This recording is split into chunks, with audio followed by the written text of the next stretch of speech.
ఇండ్లు కట్టుకుంటే బాధ అవుతుందండి. మీడియా మిత్రులు, మీరు బీజేపీ న్యూస్ వెంచూరి చేయరా.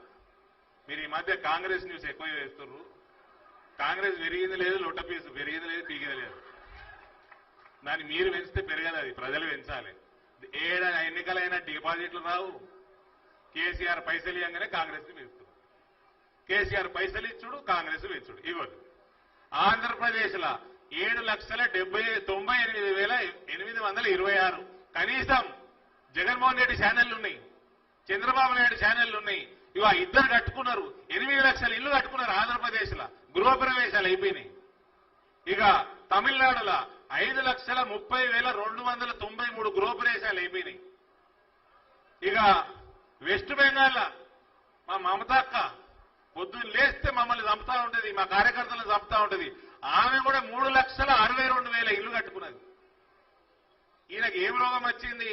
మళ్ళా ఎలక్షన్ 2014 ఎలక్షన్లలో యాడ్ చేసిండ్రు.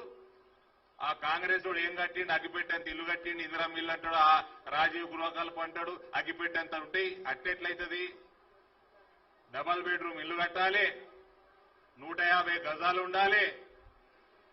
నా కొడుకు కేటీఆర్కి ఒక బెడ్రూమ్ ఉండాలి, కవితకి ఇంకో బెడ్రూమ్ ఉండాలి, అనిల్ వస్తాడు, అల్లుడు వస్తాడు, 7 ఉంటారు, వాళ్ళకో బెడ్రూమ్ ఉండాలి. ఆకిట్లా హరీష్ గారిని, సంతోష్ గారిని కట్టేయాలి. అనడలేదా? అనడా? మళ్ళీ నవ్వుతారెందుకు? హరీష్ గారిని, సంతోష్ గారిని ఆడ కట్టేయాలి. కాళ్ళు దాపితే గోడలు దాకాయి. కిషన్ అన్నట్టున్నాడు, కాలు దాపి పండడని ప్రగతి భవన్లో. అన్న కాలు దాపి పండలే, తాగి పడిపోయాడు. తాగి పడిపోయిన ప్రగతి భవన్లో తీసుకుపోయి ఫామ్ హౌస్ లో వండబెడతాడు, లేచే వరకు ఫామ్ హౌస్ లో లేస్తాడు. ఏడ వన్నాడు, ఏడ లేస్తున్నాడు, సోయిలైనడు మన ముఖ్యమంత్రి. మళ్ళా ఆయనకి మర్యాద ఇవ్వాలంట.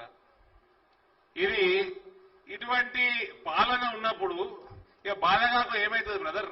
బాధ అయినాక ఇగో బాధ అయినప్పుడు తిట్లు వస్తాయి. ఈసారి ఈ మధ్య కేసీఆర్ తిట్లు మానేశాడు కాబట్టి మన భయానికి వదిలేద్దాము. ఇవ్వండి 100 కోట్లు 100 crores కి కోకాపేటలో ఎకరం పోతే useless fellow KTR, it is not development, it is a disaster. It is a disaster. నీకు ఇక గరీబోళ్ళకి ఇల్లు ఇస్తానికి నీకు బడ్జెట్ సరిపోదు, దాన్ని డిజాస్టర్ అంటారు నాయన. ఇగో బుడబుక్కలు కూడా ఒకడు ఉన్నాడు చూడండి. ఇక జూమింగ్ చేసుకోరా కెమెరాలు. చూడిది ప్రభుత్వ భూములు వేలం పాట ఆపివేయాలి, ప్రభుత్వం వ్యాపారాన్ని మానుకోవాలి. కల్వకుంట్ల తారక రామారావు, నువ్వు వీకే పని ఏంది? ఇప్పుడు అదే వ్యక్తులు మళ్ళా 100 కోట్లకు ఎకరం పోయింది అని భుజాలు తరుముకుంటున్నావు. That is a disaster my dear. గరీబోళ్ళని పక్కకు పెట్టు. Middle class, upper middle class కూడా ఒక ఎకరం కొనాలంటే దొరకదన్నట్టు. ఇప్పుడు ఎవరికి అమ్ముకుంటారు? పెద్ద పెద్ద బిల్డర్లకు అమ్ముకుంటారు. దానికి ఏం చేస్తాడు? మళ్ళీ 100 కోట్లు పెట్టి కొన్నోడు ఎంత పెద్ద కట్టాలి బిల్డింగ్? 100 ఫ్లోర్లు కట్టాలి. వాడికి పట్టలు పడాలి కదా, వాడు 100 ఫ్లోర్లు కడతాడు. ఆ అమాయకులు మనసుంటే అమాయకులకు ఫ్లాట్లు అమ్ముతాడు. అమ్మినాక మనకి కార్లు ఉంటాయి, స్కూటర్లు ఉంటాయి, బయటికి వస్తాం. రోడ్ ఎంత ఉంటుంది? గింతే ఉంటుంది. మళ్ళా ట్రాఫిక్ జామ్ లేదు, డ్రైనేజీలు సరిపోవు, కాలువలు సరిపోవు. అందుకని వర్షాలు వస్తే నీళ్లు నిండిపోయి మొత్తం బస్తీలలో కొట్టుకొస్తాయి. తాగి పాలన చేస్తే ఇట్లుంటది మీడియా మిత్రులు. డ్రగ్స్ తీసుకొని పాలన చేస్తే ఇట్లుంటది. మత్తు పదార్థాలు సేవించి ఇట్లుంటది. దానికి ఒక ప్లానింగ్ కూడా మన్ను ఉండదు.